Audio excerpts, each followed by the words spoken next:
Labdien, sālsmaizēm!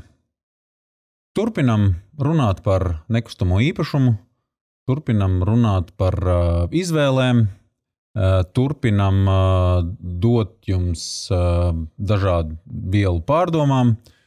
Un šodien esam aicinājuši viesi, kas mums palīdzēs uz nekustamo īpašumu paskatīties no mazliet cita aspekta, kā mēs to esam darījuši līdz šim.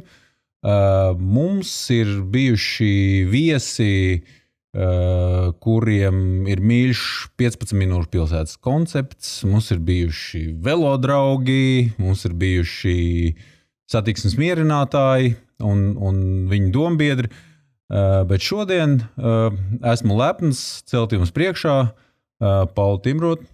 Labdien! Kā mans kolēģis Armands saka, jāpārstāv arī otras puses viedokli. Protams. Nevar tikai no vienas puses. Es atkal baidos, ka kāds nostājas kādās pusēs, vai nu tajās 15 minūšu pilsētās, vai nostājās velo pusē, vai kājām gāja pusē, vai auto pusē. Tikko mēs radikalizējam kaut kādu vienu šo izvēli, mēs jau esam sektanti. Līdz ar to mums kaut kādā harmonijā noteikti ir nākotne un iešana uz priekšu. Tā kā es gribētu aizstāvēt kaut kādu varbūt pārvietošanās, dažādību un izvēles un nebraukt no vienā grāvī. Tas būtu drīzāk tas, ko es tā kā varētu aicināt. Saki, lūdzu, mums ir arī tādi klienti, kuriem nav televizora. Ja ir kāds cilvēks, kas galīgi par tevi nekā nezina, kā tu par sevi pastāsti?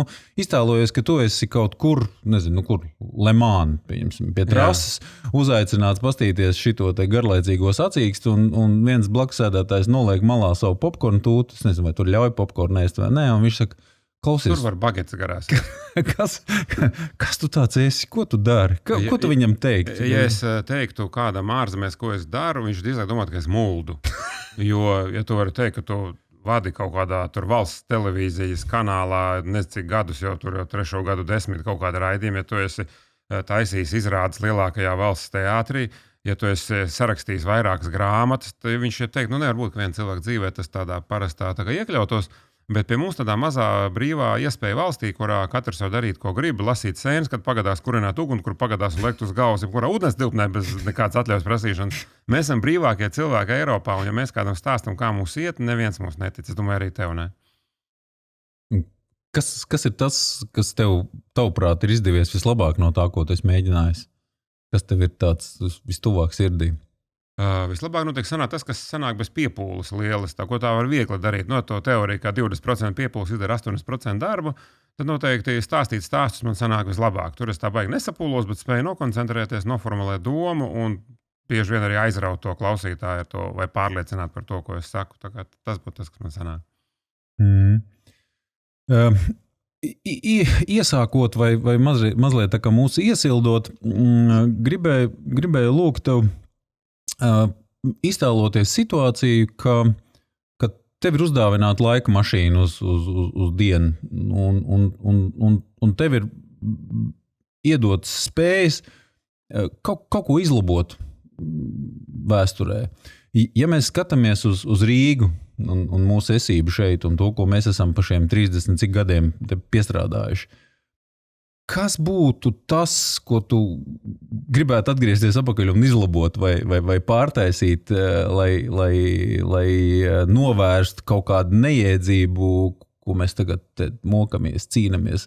Vai tev ir kaut kas tāds, ko tu redzi, kad šito mums vajadzēja darīt savādāk? Te mēs, kā tur tā teorija pa to dakšu bija, ka tu aizēji pa nepareizo. Pa to otru algoritmu viss aizēja savādāk. Tur kā par to laikmašīnu bija tāds komisks stāsts, ko Riki Ževrē teica, viņš saka, reku, piemēram, atgriezties pagātnē varētu, piemēram, nomušīt Hitleru, viņš netēs citos nepatikšanas. Un viņš rāda Hitlera bērnības bildīt, kuriem, kad gadiņi, tu tiešām ietu nosist puisīt, kurš vēl neko izdarīs. Tad nav skaidrs, kurā brīdī nosist puisīt vai to Hitleru. Tā kā laikmašīna ļoti mulsinoša lieta, ko darīt, bet kaut ko mēs pazaudējām laikam, ejot, varbūt bija tā padomju laika sapņu plānošana, kur bija diezgan strukturēta. Ja mēs Rīgā pamanām, ka ir tādi speciāli tukšie koridori atstāt, kur bija iecerētas. Rīgai to laikā 70. 80. gados bija plāns, ko darīt pēc 10, 20 gadiem. Mums nāk Jūrmalas gatavas galā pie slogas ir tās tunelis ārā līdz Ķīpselai, kur nav sabūvēts arī tagad mājas, ko taisīt. Bija Brīvības ielas dublieris paredzēts no Juglas iekšā. Ja? Ko tur uzcēla? Vidu māju. Tieši 30 gadus nosargāja, bet ne pļek. Kā var atļauties tajā koridorā, kas bija plānots citai transporta plūsmai, ielikt to. Mums taču bija brīnišķīgi paraugi, piemēram, Mežciems. Ja? Tāds foršs rajons, abās pusēs zaļumi, blakus slimnīca, skolas, vidū pagalms, tajā laikā mašīna nebija. Mežciems bija tāds funkcionējošs mikrorajons. Bode, slimnīca, skola, viss, ko vajag. Ja? Un ar autobusu uz centru. Un to autobusu padarīšanu mēs pakāsām to mikrorajonu ideju, kur ir diezgan dzīvotspējīga ar nelielām varbūt korekcijām. Un sapirkāmies daudz privātu transportu, kur atstājam uz ielas. Un vēl tāda jocīga lieta, ka mēs reķinām 80. gadu beigās visa valsts kaut kur dzīvoja, katrs savā dzīvoklī mājā, un vienam nebija hipotēkas. Tagad mēs visam kaut kā parādā un visi turpat dzīvojam. Kā tas notika? Kā mūs uzmeta? Ar hipotēkām nav tik traki. Es saprotu, varbūt es kļūdos, bet pēc manā rīcībā esošas informācijas, ka 17–18% no mājsaimniecībām ir palienējuši naudiņu. Tas labi. Jā. Tas normāli. Tad nav tik traki. Nav tik traki. Ja tā kā tajā laika mašīnā mēs pastamies, tad man liekas, ka tie vēl pirms Rubika laika plānotāji bija kaut kādas gaišas lietas saplānojuši, un tagad man liekas, ka mums nav nekāda plāna. Mēs esam aizčakarējuši kaut kā aizķēzījuši, neaizmirsuši tos vecos, bet ja šobrīd Rīga ir plāns, kāda Rīga būs pēc 30 gadiem. Man liekas, ka tur, varbūt stabiņš tur ir pieskrūvēts plānu vietā, bet es neesmu dzirdējis par tādiem plāniem. Es neredzu nekādas vīzijas, kādas teritorijas viņa atbrīvot vai kaut ko rezervētu kaut kam vai kaut ko tādu. Tad, kad pirms 11 gadiem mēs taisījām metrumu, kas nodarbojas ar plānošanu, tad gudri plānotāji man teica, ka plānošanā esot divas principiāli atšķirīgas pieejas. Esot amerikāņu pieeja un skandināvu pieeja. Skandināvu pieeja esot tāda, ka viņi mēģina, kā tu saki, saplānot 100 gadu uz priekšu tūlīt šodien. Ja. Savukārt amerikāņu pieeja ir, ka viņi kā tur spāra to kannu pa ceļu priekšu, ja, kad viņi šobrīd atrisina tekošās sāpes, kas ir tās akūtās šodien, ja, un atgriežas sakot pie tā jautājuma pēc kaut kāda laika. Es domāju, ka abiem diviem pieeja pareizi. Amerikāņi būvē tās mājas no kartona un tsunami laikā vienkārši viņi salocās. Zviedri būvē no akmens un koka, noteikti, ka viņiem tā kā, viņi tur nav pārvietojami tik viegli. Amerikāņi, kura ir gatavi pārvākties. Mēs redzam arī, cik daudz Amerikas pilsētas, tāpat Detroit ir nomirusi ar visam savām skaistajām mājām, grazniem kinoteātriem. Viss mirusī zona. Ja viņam nav žēl atstāt tādas spoku pilsētas, viņi var turpināt darīt tā, kā viņi dara. Tā skandināva pieeja varētu būt līdzīga tā kā mūsu platumgrādiem derīgāk. Es vairāk skatītos uz to variantu. Par plānošanu es tev piekrītu, ka mums tā drošā, stingrā 200 gadus uz priekšu redzošā pieeja būtu noderējusi laikam. Bet mums nav nekāda dokumenta. Tu taču arī noteikti savā darbā saskāries, ka Rīga šito nevar, jo tur būs tas pēc 10 gadiem. Nē, ir kaut kādas sarkanās līnijas, vai kā viņas tur saucās, aizvien ir. Jā, ir kaut kādas teritorijas, kur kaut kāds regulējums un pastāv un tā, bet es piekrītu, ka tālā redzējuma nav, laikam. Vajadzētu ieviest, es domāju. Kādi 23 varbūt kādam ir, tas tur Sarkandāvos pārvads, viņš jau arī bija pāris gadu 10 atpakaļ. Sarkandāvos pārvad mēģināja, jau pat bija atklāšanas tāds pasākums, prezentācija tur uz vietas, jau bija skices, viss bija 8. gadā. Likās, viņi būs, pagāja 15 gadi. Uzcelt to pašu. Tas gan ir labs plāns, jā, bet mēs tagad vairāk tā kā par to, kā pārvietoties, vai ko mums vajag pilsētā, vai cik tāla lietas, ko mums vajag pilsētā. Es gribēju tev vēl vienu lietu pavaicāt, iesildoties, gribēju tev vaicāt, ja atbilst patiesībai tā informācijas druska, ka centru esot pametuši 40 vai 50% iedzīvotāji pēdējos 15 gados, vai tev ir savs viedoklis vai skaidrojums, pa kuru dakšu mēs aizgājām nepareizi? Kāpēc ir noticis tā, ka tad centrs ir pārvācies uz piepilsētu? Mums noteikti ir jādomā kaut kādos mītos un vērtībās, kas latvietim ir, vai ne, tur savs kakteņš, savs stūrītas zemes, un kaut kādā tajā ģimeniskajā padarīšanā ar kaut kādu bērnu audzināšanu. Un tad var saprast to cilvēku, ka viņš tā kā grib izskriet tajā vilnī ārpus Rīgas un būt vienīgais viltnieks, kurš to izdomāja. Viņš ir vienīgais, kurš izdomāja Mārupē Mauriņu bērnam. Ja? Vienīgais, kurš sakodīs zobus un pēc tam vedīs to bērnu uz pirmo videni apakaļ katru rītu. Ja? Un tā noklusētā viltība tā kā rada šo vilkumu tā virzienā. Bet arī tam vajadzētu apstāties. Un ne jau katrs vīrietis ir trimera pavēlnieks, un ne katram gribās pašam remontēt santehniku vai laiku draudzēties ar gāzes remonta džeku, kurš laiku kaut ko nāk tur un plīst un miedz sievai ar aci. Tur ir daudz blakņu tādā saurupmājā, un ne katrs tam ir, tā kā ne katrs ir uzņēmējs, no tā ne katrs ģimenes galva grib to saurupmāju. Tur ir kaut kāds tāds vērtību spiediens no ģimenes, no vecākiem, no sievas, ka mums vajag, jo draudzenē ir. Tas ir man vienaudžu vidū diezgan novērots. Ir uzburts ideālā aina. Ir šis vērtības, tie sapņi. Tie sapņi ir greizi. Mums vajag tiekties uz to. Tas nekas, ka man patīk pilsēta. Man patīk tur krosāns, tur uz tās ielas. Bet man vajag to. Mums ir filma Limuzīnas Jāņas krāsā, kur noteikti tajā lauku idillē tā sadursme par tām vērtībām, par mašīnu, māju un mantojumu vienam īsti nevajag. Bet mums nav tāda filma, ka skaisti bija dzīvot Rīgas centrā. Vienīgi Dullās Pauliņas dēļ, kur ir nomirst centrā. Tas ir vienīgā. Bet tāda, ka būtu filmē darbība idilliska Rīgas centrā, urbānā vidē, mums pat tāda koda nav. Mums Rīgā notiek Rīgas sargi, kuro viss nošauj, bet nekas tāds jauks. Ja vienu rītu tu brauktu no tās puses un puiši un meitenes dzeltenās vestēs pie gaisa tilta sākt iekasēt 20 eiro par iebraukšanu centrā, pašvaldībā vajag naudu, tomēr laika grūti un tā, kā tev šķiet?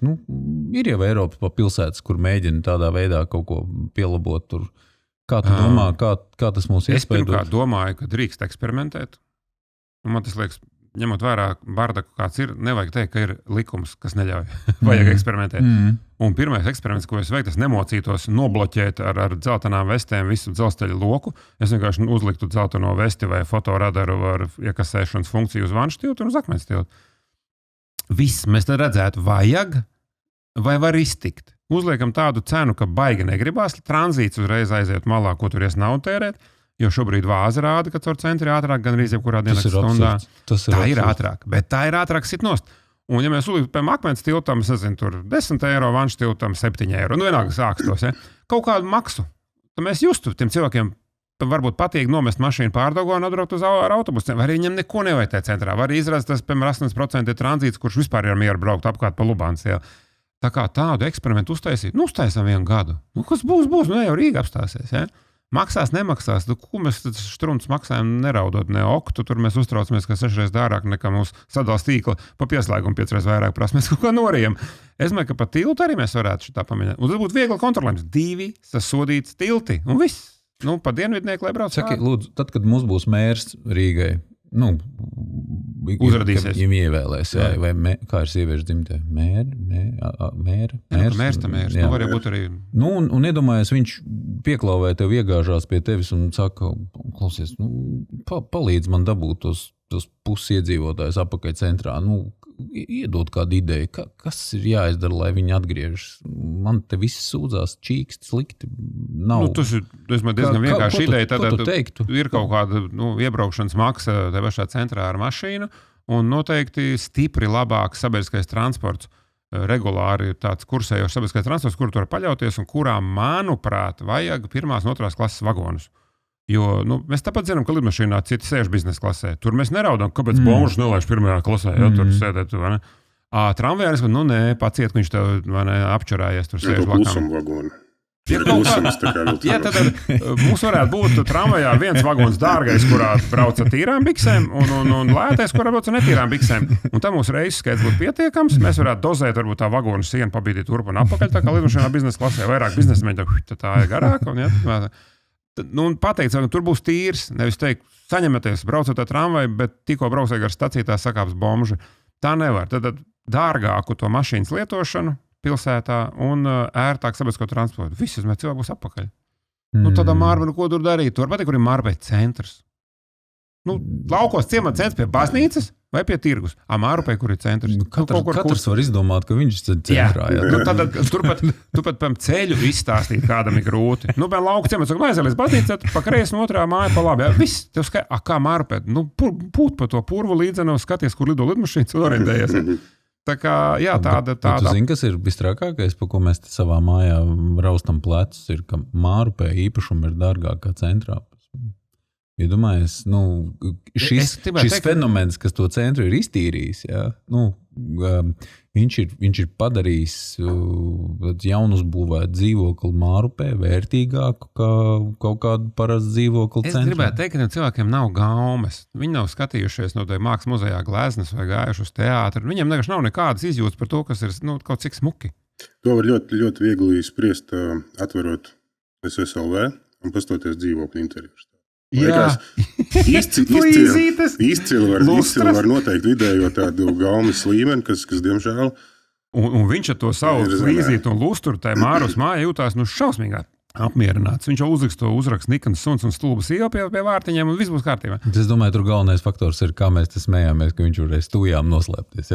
Tas tomēr ir... Bruņošanas sacensība ar tujām, kaut kas tāds.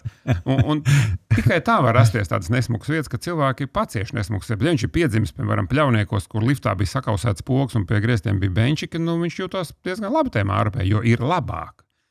Bet tā kā cilvēki centrā dzīvo smukās mājās un diezgan daudzās ielās ir koki ārā un ēnu un smuki, tad vienīgais faktors paliek tie elektriskie braucamie uz trotuāriem, kur tu nevari bērni iet pastaigāties. To savu vajadzētu likvidēt un tad jau centrā dzīvo sabiedriskais, dārgāk mašīnu braukšana un novākt tos šošlīgi ātrbraucošos nākotnes aparātus. Mēs pirms šī ieraksta pasēdējām, mazliet parunājām un bija tāds interesants sarunas pavadiens par to, ko normālam vīrietim, es atvainojos dāmām, visu laiku ir nozīmējis autiņš. Ja? Un ko šī transportēšanās, kā viņi ir ietekmējusi to, kāda izskatās urbānā vidē, kāda izskatās Rīga, kā izskatās piepilsēta, kā izskatās šis ikdienas riezes pārvietošanās un ko mēs nosacinājām visi, ka īpaši pēdējos gados diezgan dinamiski mainās tā cilvēka izpratne par to, vai viņš grib V8, tikko kā viņam būs 18 gadi un tiesības. Visdrīzāk, ka vairs tik ļoti negrib, bet man nav skaidrs, kas ir jaunais status simbols, kas aizvietos mašīnu. Tiesības, vienkārši tiesības. Un varbūt tu ņemsi kāršeringā vienkārši kaut kādu vipu galu vai kaut kā tā, bet tas viss ir tāda vienas dienas. Tas, par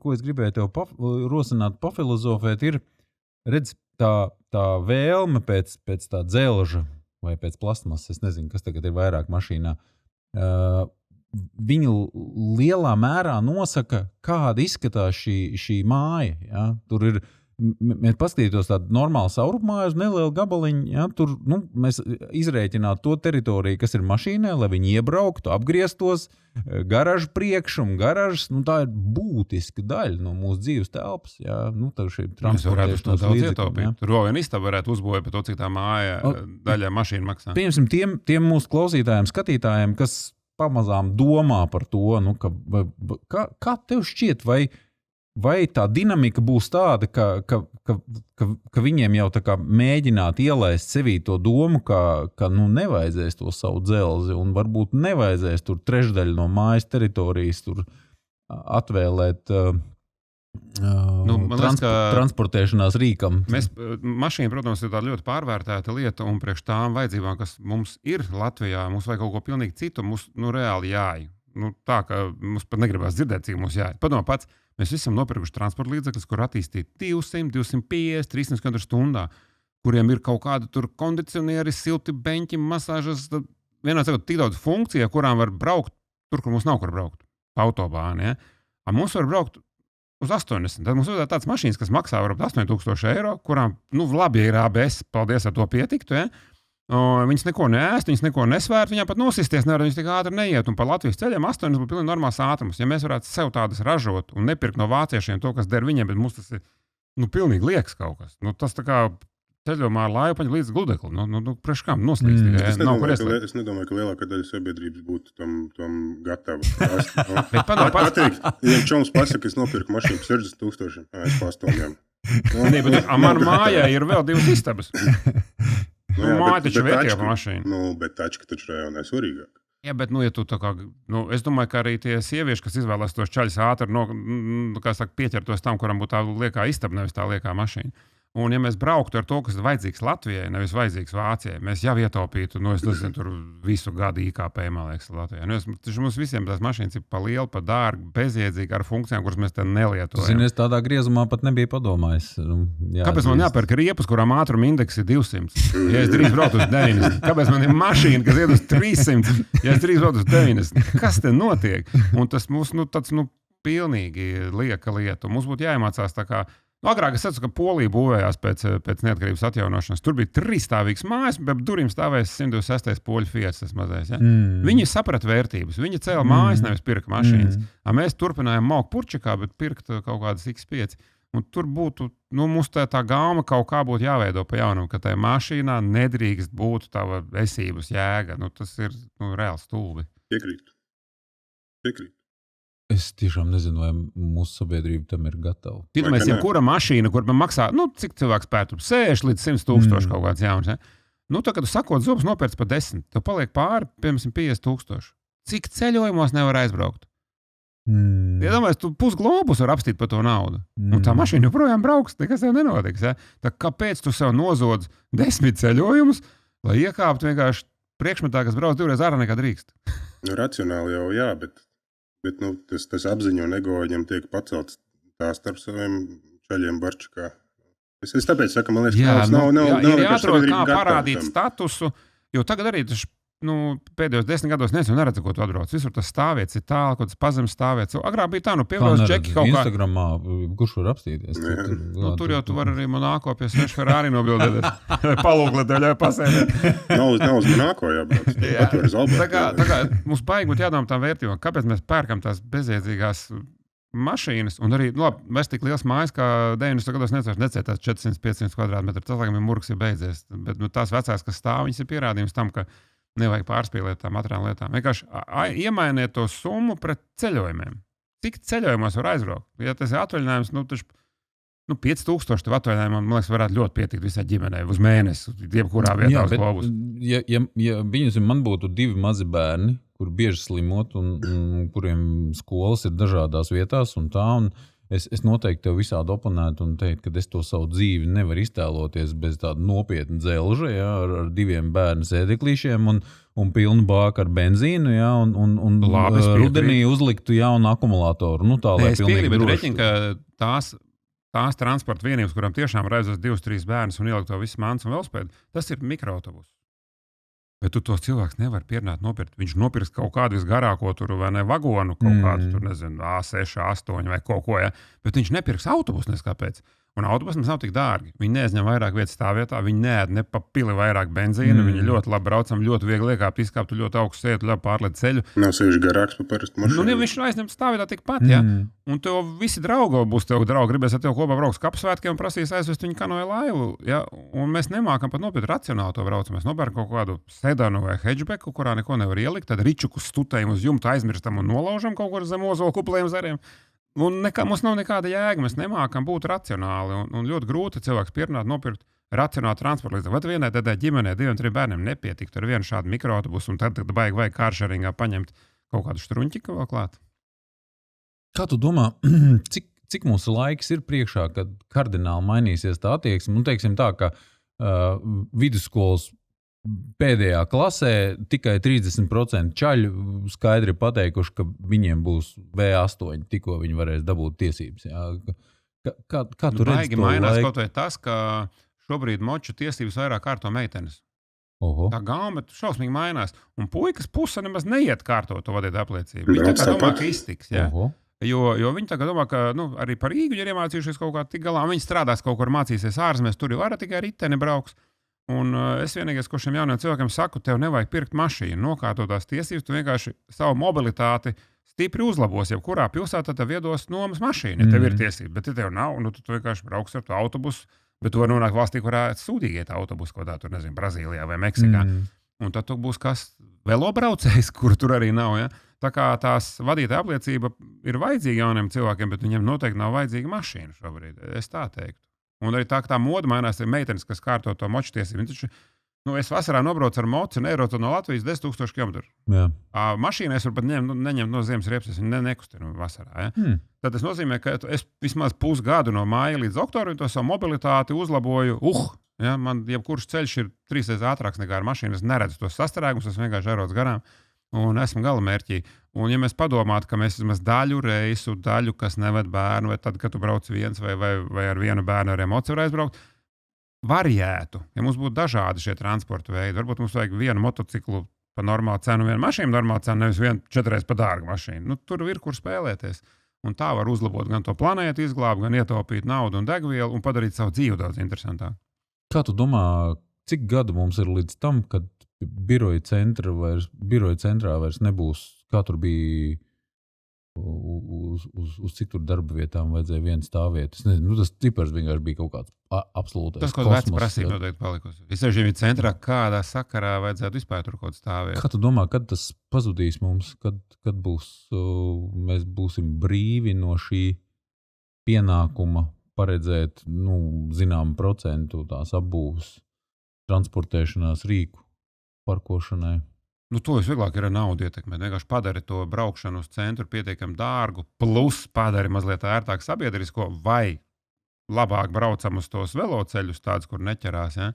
Un būs labi, jo šobrīd arī Brīvības ielā tas veloceļš no Gaisa tilta līdz Alfai. Viņš ir tik kaitinoši stulbs, tas ir ārprāts. Mēs skatāmies tos cilvēkus, viņi visi, negribās ar riteni stāvēt pie tā saruna. Viņš kaut kur grib braukt. Tur 2 Luksusforos var nospiest pogu, un 3. pie Alfas nestrādā tā poga. Un tie cilvēki vienkārši ignorējot mauc pāri. Ja? Viņam nav vērts, to riteni kājas ieklepsēs, kaut kur minēs, tagad jāstāv. Kāpēc jāstāv? Tu gribētu tagad tikt prom. Un tur nav padomāts par to cilvēku. Un viņš nav priecīgs braukt ar riteni uz to centru. Viņam tā caur tādu negribu tas viss sanāk. Ja mēs padarītu tās lietas tādas pludenākas, savienotu tās apkaimes ar centru, ar velo, nevis pa centru braukt ar velo, kas ir diezgan dīvains pasākums, tad arī būtu. Tad tas varētu griezties. Mums viss ir pa bišķim jāuzlabo. Bet, lai cilvēks atteiktos no mašīnas, tas ir šausmīgi drastisks solis, jo tad tev nemaz nav mašīnas. Savukārt, retāk brauktu mašīnu būtu vieglāk pierunāt. Bet, lai tu paņemtu mašīnu līzingā, kā nauda kūstas, tur 500 eiro mēnesī, un es tagad, viņi stāv pie mājas, nes uz tramvajai, bet taču nauda tur ir, jā, un es taču investēju, vajadzētu atsist apakaļ, vai pabraukāšos, vēl kaut kur aizbraukšu. Ja? Un tā mašīna, tā aizlienētās naudas mašīna, viņa tā kā diktē tev, pavēl tev braukt ar viņu, lai tu justos viņu atpelnījis.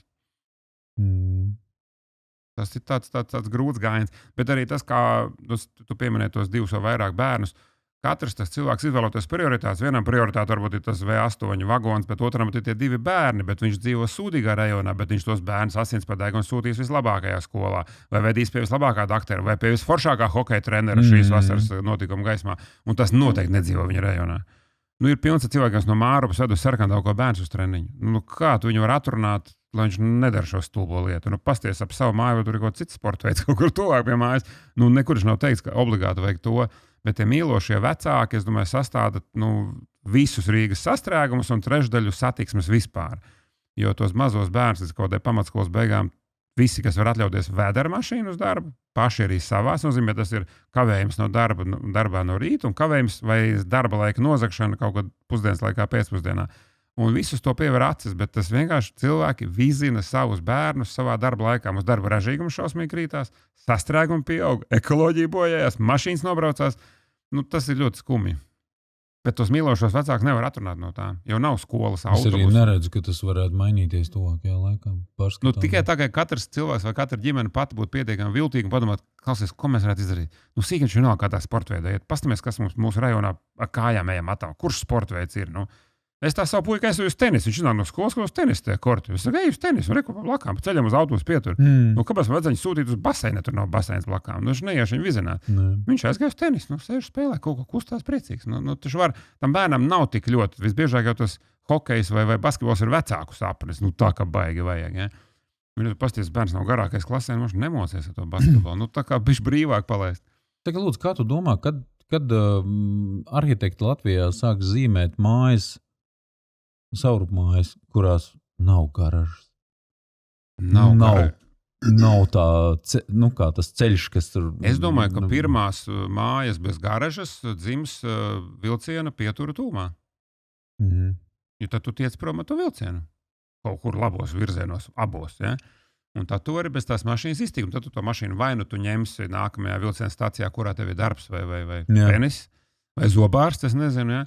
Un tad tu vari bez tās mašīnas. Un tam būtu jābūt tādai diezgan blīvi un vērtīgi apdzīvotai vietai, lai tu netērētu to naudu par to mašīnu. To mēs arī redzam, piemēram, Londonā, Parīzē. Tur ir mazākas mašīnas, bet greznākas.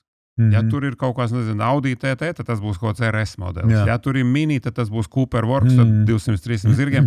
Viņi to savu vērtību iespiež mazākā platībā. Viņi nepērk kaut kādu kadilieku, lai parādītu, viņiem ir piķis. Viņi vienkārši iepihā blīvas, mazākajā un dusmīgākajā mašīnā. Tādējādi aizņem maz vietas tajā savā pilsētas centrā, bet parāda, ka viņiem ir status. Un mēs arī varētu tad spiest nost to. Bet pagaidām es īsti neiztēlojos, kā cilvēks varētu saņemt tos dūšu, piemēram, un paprasīt arhitektam uzzīmēt viņam māju bez garāžas. Ja. Tas, man liekas, ka šobrīd viņi, man liekas, krogā no viņa novērstos, ietu visi projām, no apakaļ neskatīdamies. Šķiet, ka tagadējā paudze augstskolu audzēja, kas izmanto kāršēringu.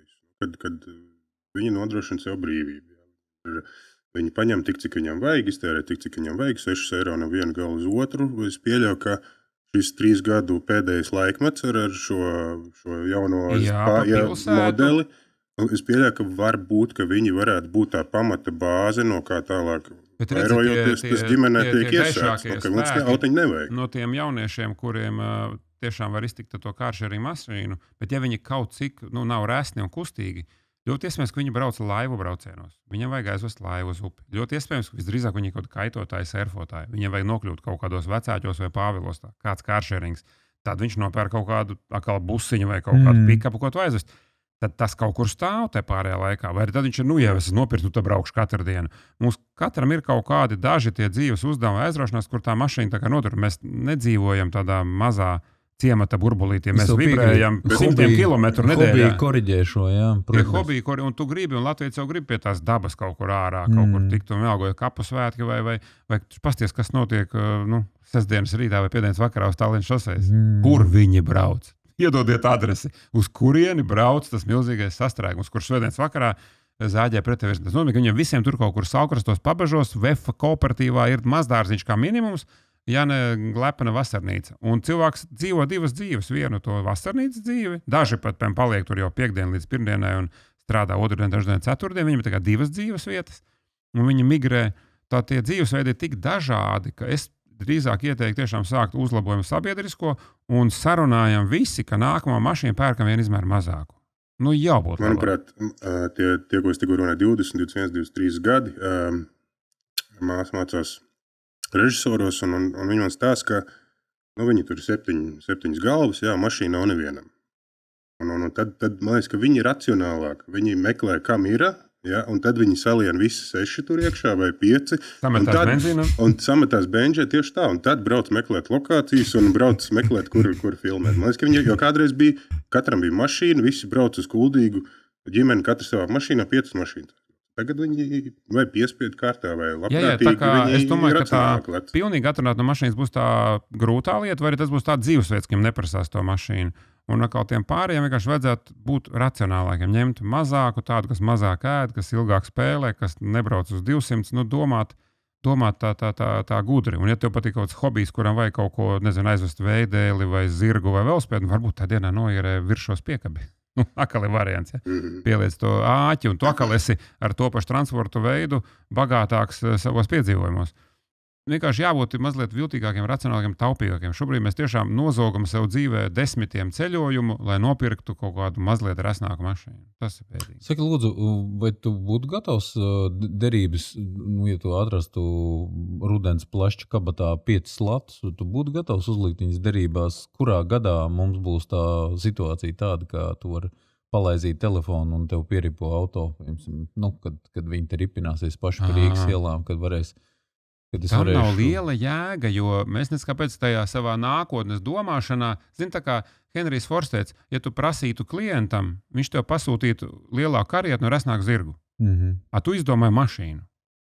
Tā kā kaut ko citu, ko viņš man nezināja. Jā. Tāpat arī tā nākotne diez vai būs pasūtīta mašīna. Nākotne būtu kaut kāds ļoti regulārs sabiedriskais transports, un es drīzāk redzu neviena mašīna pilsētā nekā savādāk pasūtīta mašīna. Tas, man liekas, ir tā neiztēloties īsti nākotni. Jo man, piemēram, diezgan riebjās tās pasūtītās mašīnas, jo es nevaru ciest, ka cilvēki ir aplējušies rodekolonu vai sapūtuši dezodorantu. Es nevaru iekāpt tajā mašīnā pēc tā cilvēku. Tur ir netīrs, tur ir kaut kas nopļats kāds.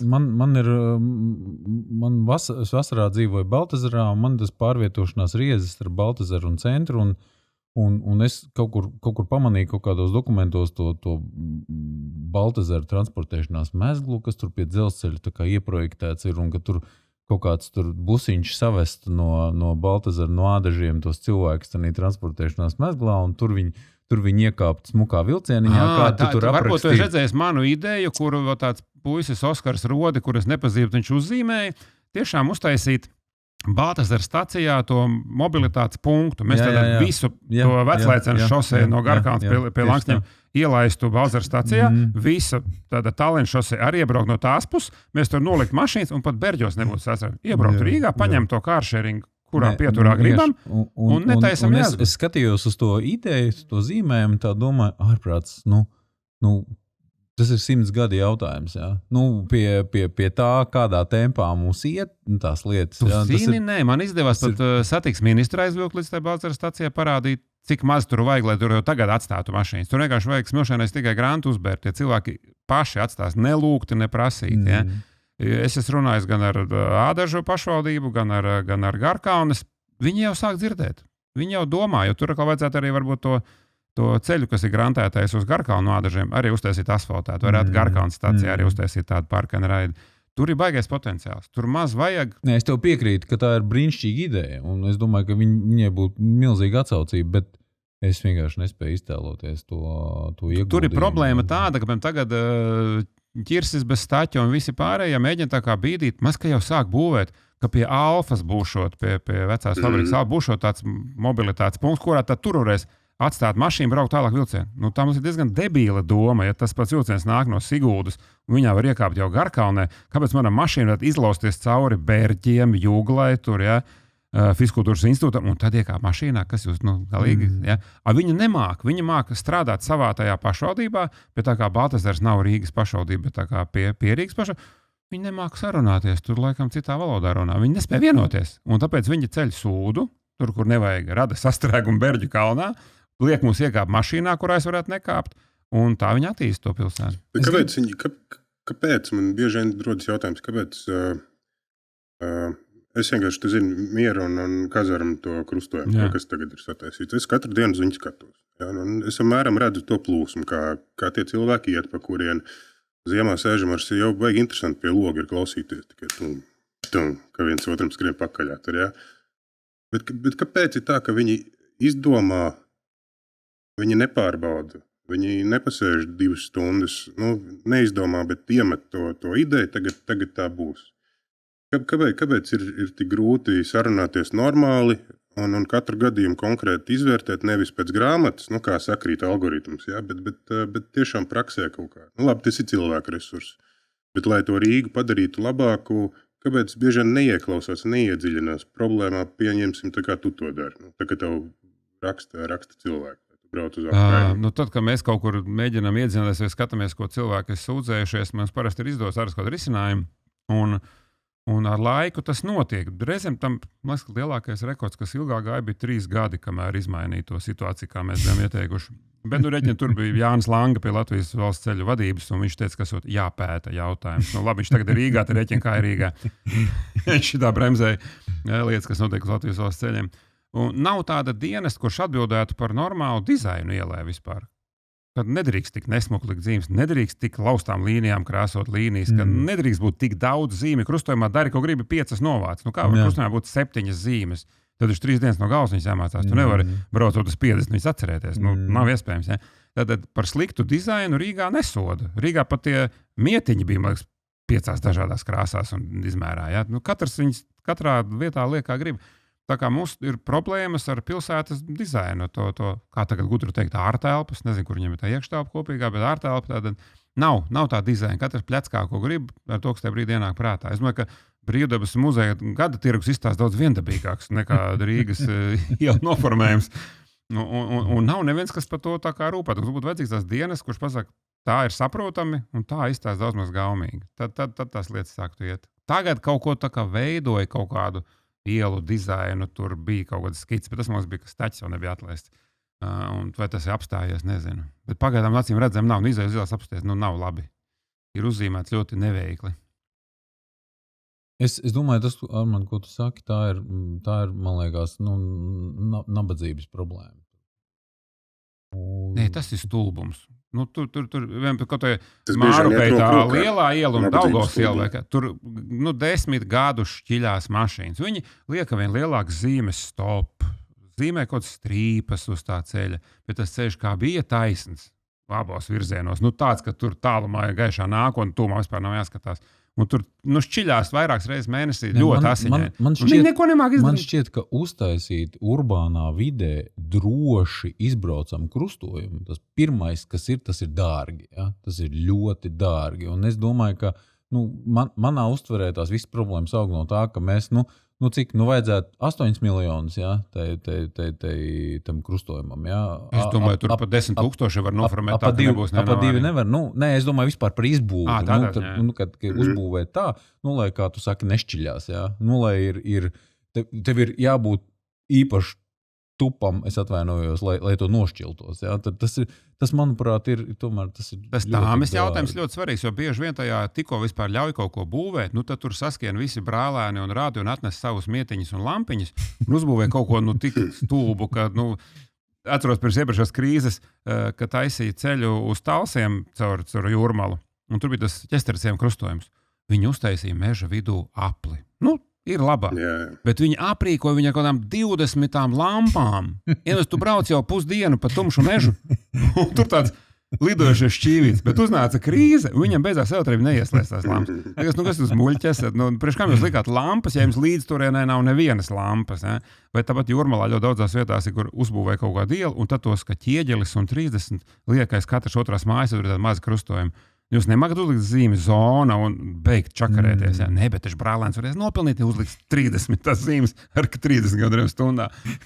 To neveiklību un to pieštampāšanu, ka projekts ir pieštampāts ar visiem rekvizītiem, kurš varēja tur ielikt, vēl nedodies pie Eiropas naudu, tas ļoti nožēlami izstāsta. Jo tu uzreiz redz, ka tur nav darīts ar jēgu un ka tur nav saimnieka attieksme darīts, bet vienkārši piebāzām, ko varējām. Man gribas pavilkt apakaļ drusku uz nekustamo īpašumu un palīdzēt tiem mūsu skatītājiem, klausītājiem, kam ir kaut kādas izvēles priekšā. Gribu tev vaicāt, ja būtu tāda situācija, ka tu ēd pusdienas un pienāk viņš un viņa un kautrīgi saka, Timrutungs, varētu palūgt padomu. Mēs tā kā taisamies kaut kādu īpašumu pirkt, jūs te gudri runājat par tām visām problēmām. Kā mums pirkt kaut ko pilsētā kaut ko vai ārpus pilsētas? Kā jūs domājat? Kā tu pieņemsim tādai, viņš viņa, 2 bērni, suns kaķis? Man ir plāns. Kā tu viņiem palīdzētu domāt par šo? Es vispirms laikam pakonsultēs ar tevi, jo kā tu domā, kur ir vērtīgāks īpašums pie ūdens vai nos no ūdens? Pie ūdens, protams. Lūk, man ar tā likās, jo tu jau vari dzīvo Baldzerā, pareizi, es arī, tad skaidrs. Lūk, un ūdens mala, Rīgas pilsētā ūdens malas kopgarums ir līdzīgs ar Latvijas jūras robežas garumu. Kaut kur ap 450 km. Ūdens mala Rīgā, ja? Fantastiski. Tātad vajadzētu būt, ka pie jums tie ir dārgāki īpašumi. Galvaspilsētā pie ūdens. Bet mūsu galvaspilsētā pie ūdens ir kaut kāda miskaste, kaut kāds krievu makšķernieks, kas sasits kaut kādu būdu no kādām dēļiem, kaut kāds riepas mētējas, kaut kādu vecu kinoteātru beņķi makšķerniekiem ģitkotēm atstāt. Tāda degradēta vide, ja tu pie Mārus mājas nenopļaus, atnāks muņiki un tev nosodīs. Bet Rīgā tā 100 km ūdens mala neviens nepārmet, ka tur nav nopļauts un ka tur mētājas ar mēsli. Tad es ieteiktu pirkt kaut kur Rīgas ūdens malā, kur acīm redzam, laikam nevienam nav vajadzīga. Bet, ja tev būs skats uz ūdeni, tad jācer, ko tajā krastā varbūt tu neredzēsi to miskasti, jo tu tā vajag binokli. Un tev tavā pusē būs smuks ūdens. Un es domāju, ka tu šobrīd var nopirkt gana lētus īpašumus, no kuriem gal galā var arī ar laiviņu aizbraukt vai atbraukt, kas tev arī padara tā mobilitāti interesantāku un dažādāku. Un es tur skatītos. Rīgā pie ūdens pameklētu kaut kādu asprātīgu vietu, jo tur nekas nenotiek pagaidām. Bet vajadzētu būt, ka tā ir dārgākā manta. Nu, izņemot, kas tur Mārs Gailis Ķīpselē. Ja? Viņš vienīgais ir sakopis kaut kādus 100 metrus ūdensmalas. Kur vēl? Pārējais viss ir viens kluss šausmas. Kā tev šķiet, Paul, mums ir tagad, tu minēji 450 km tā krasta līnija Latvijā apmēram? Tas ir, krasta līnija gan pie 500, bet no Rīgā ūdensmala ir, jā. Bet tas skan vienkārši tā kā iespārdoši. Rīgā ūdens mala ir 4. Bet tu saskaiti visa Daugava, apkārt visai Lucavsalai, apkārt visai Ķīpselai, apkārt visai Zaķu salai, kanāls uz Lielupi, Ķīšezera mala, Jūglas ezers. Tu paskaiti, tie kanāli starp Jūglas Ķīšu, tur braukt, vizināties, tusēt, koncerti, restorāni, tur jebkas var, tur stāv kaut kāds debarkaders, sarūsējis tāds, tur vēl cietsirdīgo romāns 2. sēriju filmēt ar nepārkrāsojot, un viss, šausmīgi. Tas, ko es gribēju prasīt, pie 500 km krasta līnija ir jūra. Ir ļoti daudz, atsevišķi tur ciemati. Azirbis, kur vēsturiski bijusi abu jūrmala, viss kaut kā saldsgrība un tā. Bet mums beig daudz tādi tie, neizmantotas teritorijas. Tagad ir, protams, ļoti nemoderni runāt par mežu izciršanu tādā merkantīlos nolūkos, bet un bieži vien arī ciematā, pieņemsim, ir tur apšciems, ja, un ir gar krasta līnija, ir pirmajās līnijās vecas mājas. Ja viena nav. Nebūtu labāk, ja viņam neļauj tur būvēt. Ka tomēr aizpilda to krasta līniju visu vai izdomā atsevišķas kaut kādas zonas, kur šobrīd varbūt ir mežs, bet, uzliekam tur 10 reizes augstāku nekstu īpašumu nodokli, bet cilvēkam ir tā ambīcija dzīvot pie tās jūras. Bet tur ir pieprasījums, ka viņi grib, ja tur tikai izstāst, ka viņi grib. Ir tā, ka baigi laužās un baigi kāpt cenas tiem esošiem īpašumiem. Es domāju, ka gribētu, nevelti tiek visādi mēģinājumi apiet tur, lai varētu tajā pirmajā līnijā. Tā kā māja kuģis. Apmēram, jā, tas tur, ko aizvilk vai neaizvilk vai kas tur. Vai nebūtu jāļauj tam cilvēkam, ja tā ir viņa vēlme, rocība, atļauj tajā uz to jūru skatīties? Es pirms to jūru, laikam, gribētu tā kā palaist brīvajā tirgu, gribētu sakārtot to principu, kā pat ūdens mala var pārvietoties. Jo, tai pašā Bādzerā nav skaidrs. Ja tev nepieder tā vieta, tu tur vari iet garām, tu tur vari, piemēram, izglābsties no savas slīkstošā ūdens motocikla, vai tu tur drīkst pasēdēt, uzpīpēt, vai tu tur vari, sarunāt ar saimnieku un uzcept desu ugunskurā. Ko mēs drīkstam, ko nedrīkstam, un kurā brīdī saimnieks tam zemes gabalam pie ūdens, vai viņš drīkst teikt, ejiet lūdzu prom, tas ir mans gabals. Ja? Mums nav sakārtots, tas neviens nezina īsti, kā dīlot ar to lietu, kā sadraudzēties makšķerniekam ar mājas saimnieku, vai kā viņam vienu otru kaut ko ratā pasūtīt. No ezera un upes krastā es tev piekrītu pilnīgi. Tur ir tā patvaļīgi diezgan viss, un katrs karaus ir savā zem. Jūras krastu grūtāk ir aizdīt prom no tām smiltīm, ja tu nevar sētu ieblēst. Viņš iet staigā uz priekšu uz apakaļ, tas jūrā līmenis jau var. Pašā Pāvilos tā redz, tikko sākās kāpa, viņš līdz zīmīt privātīpašumus, nenāciet čurāt manos augsnīšos. Ja? Un tā kaut kā cīnās, bet skaidrs, ka tāda ētika mums tāda kopīga, mums būtu vienojušies trūkst, un līdz ar to tagad, ja mēs, baigi tur pēc tās jūras okā to māju. Es nezinu, es neredzu, ja tur būtu baigi tā, ka pieaugtu šausmīgi cenas tām esošajām, labi, bet mēs viss, kas ir gribējuši, nopirkuši kaut ko pie jūras. Tur ir tā, ka jums baigi prasa? Nē, tā ir mana doma, tas nav balstoties uz pieprasījumu.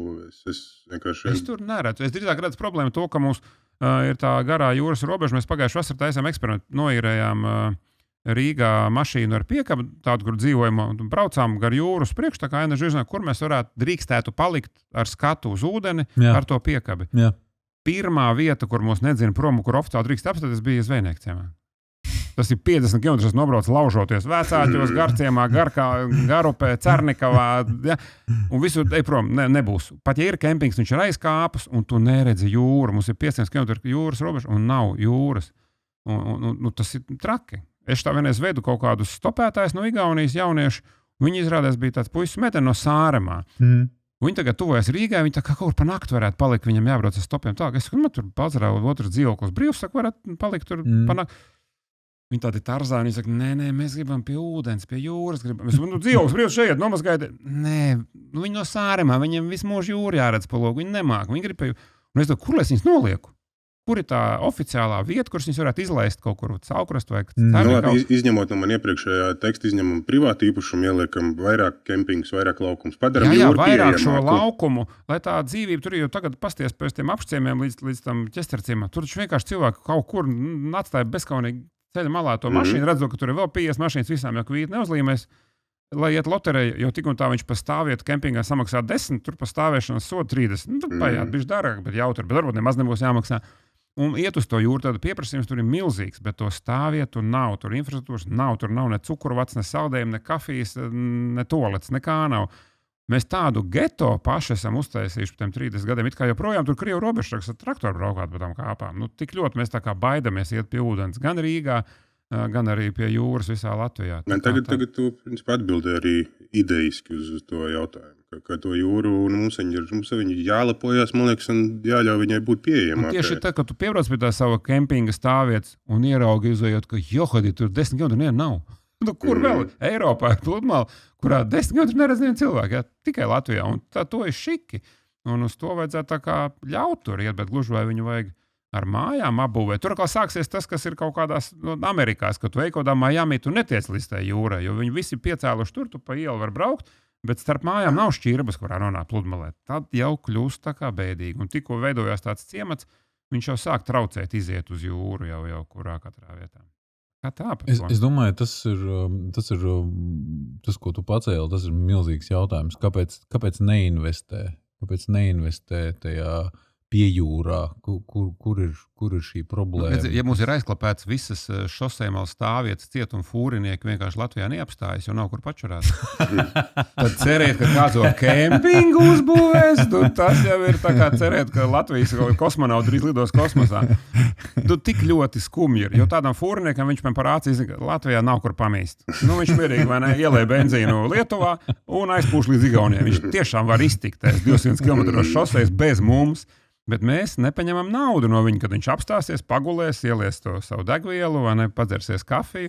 Mēs vienkārši aiztaisam ar barjerām ciet visas asfaltētās stāvvietas šosei malā. Tu tas šie paši ceļa saimnieki tagad kempingu taisīs? Baidos, ka nē.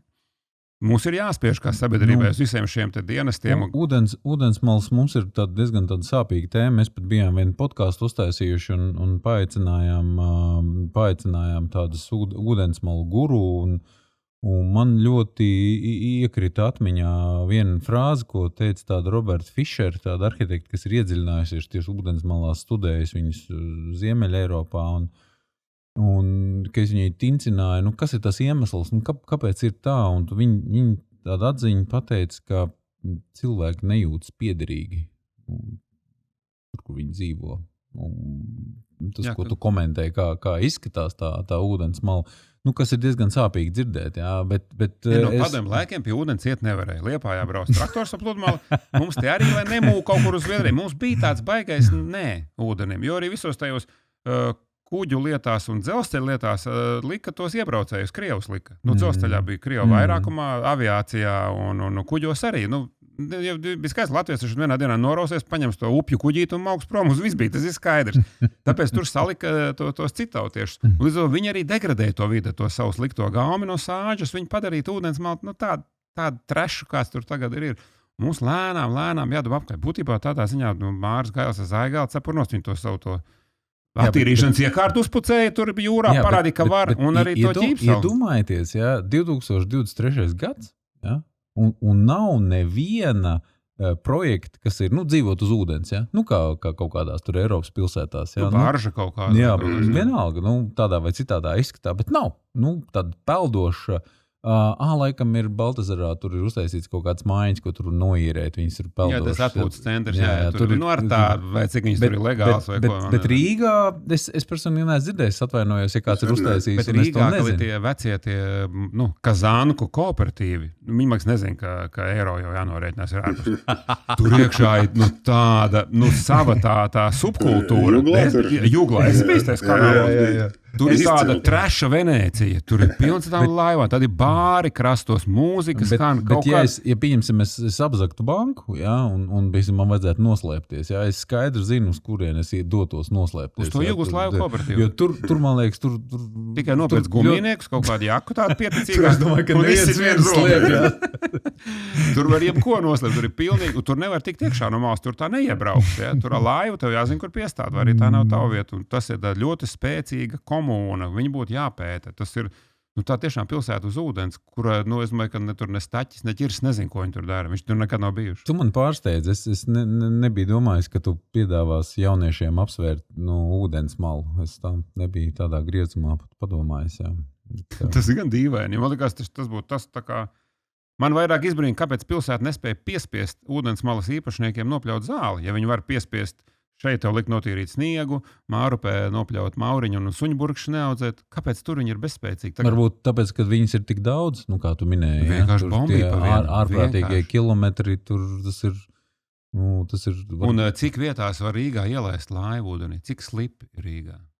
Mēs starp citu mēs te vienā podkāstā mēģinājām sadarēt, kad no Bolderājas uz Vecmilgrāvu būs kuģītis. Kad tev nav Es teiktu, ka tuvākos 3 gados. Tu esi optimists. Nē, mēs šo pavasaru iekrāmējām visus tos ūdens malu kaut cik zinātājus un entuziastus, sākot ar Kārli Bardeli, kaut kādiem čaļiem no Rīgas domas, tiem arhitektu departamentiem un arī Vilni Ķirsi dabujām vien čal, kas Rotterdamas ostā bija tur kaut laika pārvaldnieks. Un, paskatāmies, kā ir izbraucām, ja? Un tad Ķirsis teica vienu labu lietu, viņš saka, trūks tādu organizāciju, kas gribētu braukāt pa to ūdeni, supotāju biedrību, vai kaut kāda organizācija, kas gribētu tos sabiedrisko transportu ūdens attīstīt, vai arī neprasīt par to, ko īres tur vietu zemē uz 30 gadiem, kas būtu mieru pamēģināt, piemēram, dažus gadus. Tā kā, ja uzradīsies kāda iestāde, kur teiks, es gribu to kuģīti palaist vai to prāmīti, vai kaut kādi tie airētāji supotāji, kas tik un tā te plunčājās, apvienosies kādā biedrībā, tad jau tā doma tikai gatava viņiem runāt. Tur es redzu kaut kādu cerību, ka to var izdarīt. To braukāšanu pa ūdeni mēs ātrāk atrisināsim nekā dzīvošanu pie ūdens. Man tā vismaz šķiet. Jā, stunda tuvojas izskaņai. Kas ir tas, ko mēs neizrunājam? Kas ir tas, ko tu gribi mūsu es tā kā savilku kaut kādu rezumē, ko mēs varētu darīt. Tad. Ko tu mūsu auditorijai gribētu paust? Kas tavuprāt ir tāds, ko mēs neņemam vērā vai ko mēs laižam garām? Kas būtu svarīgi? Es teiktu, mums ir jābūt šiem sabiedrības pieprasījumam tām iestādēm, ko mēs vēlamies, kādai jābūt tai pilsētai, kurā mēs gribam dzīvot. Mums pašiem tur jādomā, tad tiešām tā mūsu pārdārgā, pārātrā mašīna nozog mūsu 10 ceļojumus dzīvē, varbūt visbrīnišķīgākos. Šis ir par šo ir jāpadomā, ja? Tad mēs daļu laiku varam braukt ar kaut kādiem motocikliem, motoroleriem, elektrovelospēdiem pusgadu uz pilsētu un netērēt par to naudu. Mēs varam braukt pa ūdeni uz Rīgu, no Baltezera mierīgi. Manā bērnībā gāja kuģītis no Alderiem uz Juglas, varēja pa 15 kapēkām eiro, tagad es nevaru. Tagad man pat Linkaits vilcienu atņem pat Baltezera pieturā vai ūdens. Visur, kur varēja, un bija šie foršie maršruti, viņi gan kā turismam, gan arī tādai transportam, ja?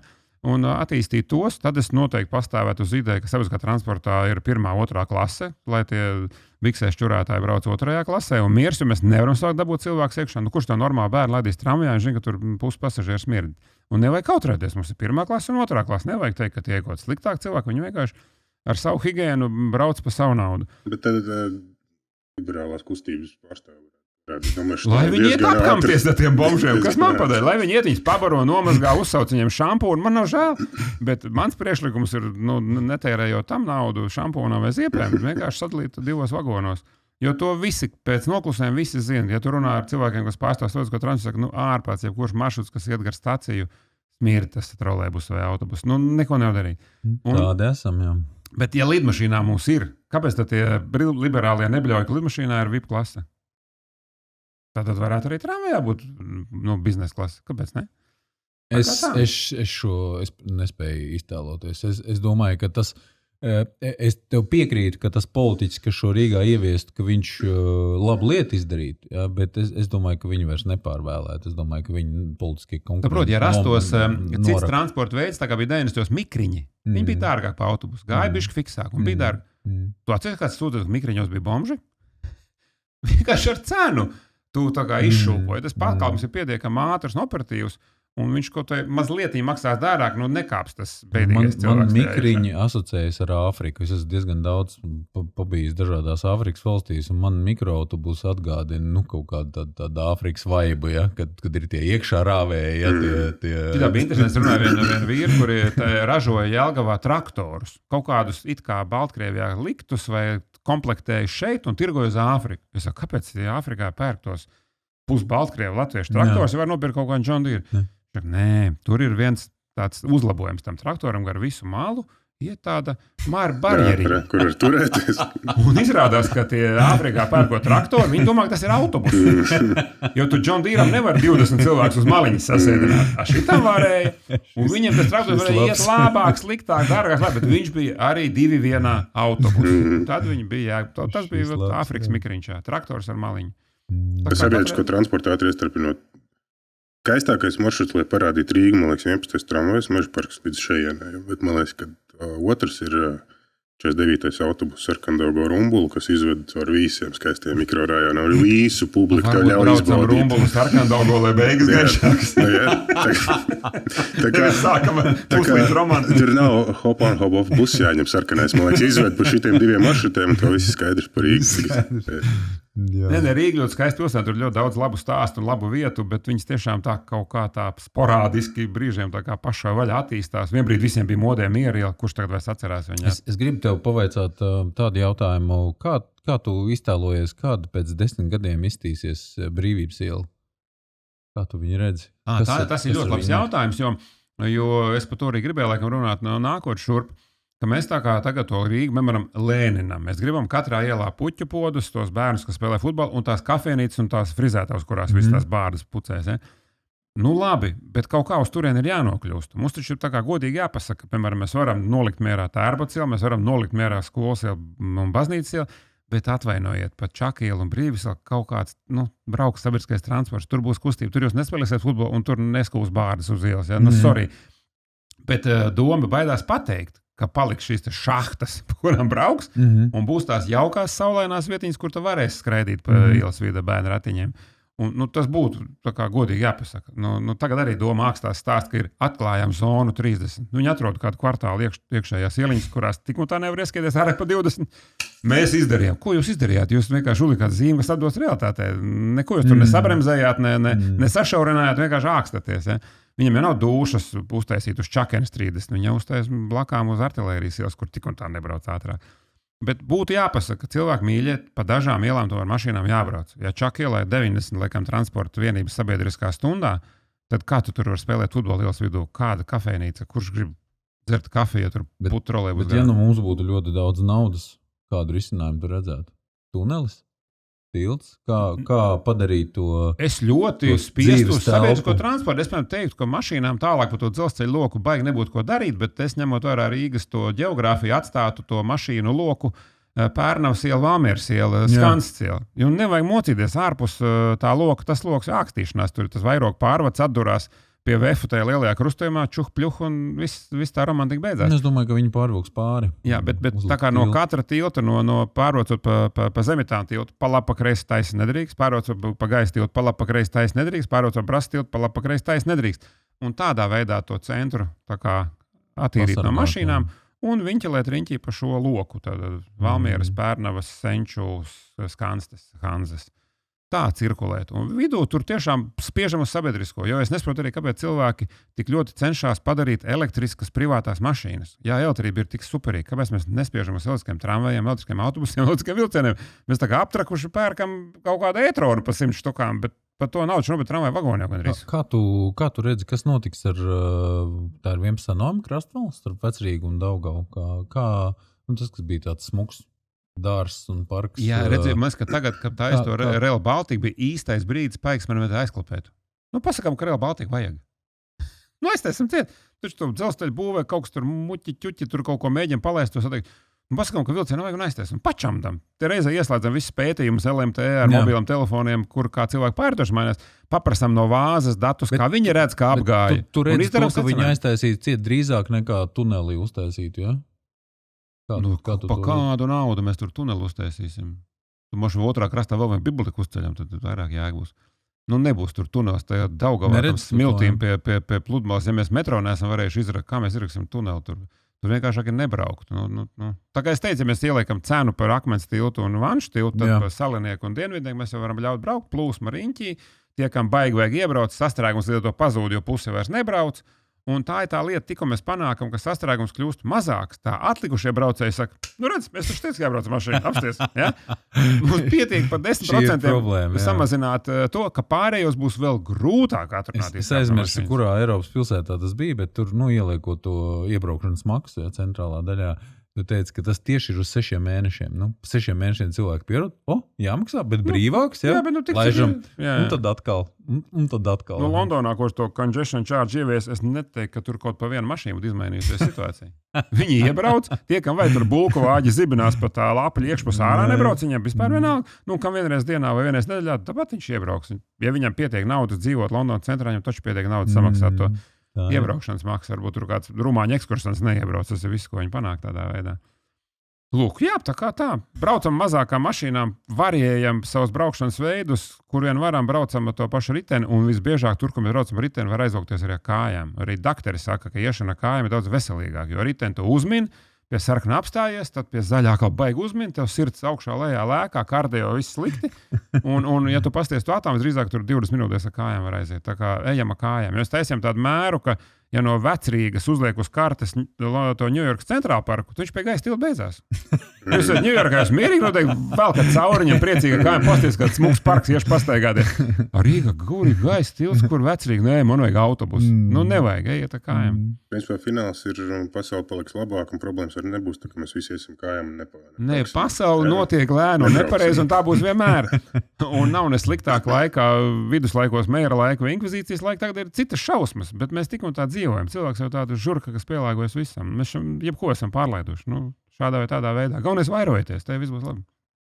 Uz šīs priecīgās nots. Jā, uz šīs gaišās nots arī varam. Paldies, Armand. Paldies, ka skatījāties un klausījāties uz saredzēšanos un sadzirdēšanos nākamajos podkastos. Visu labu!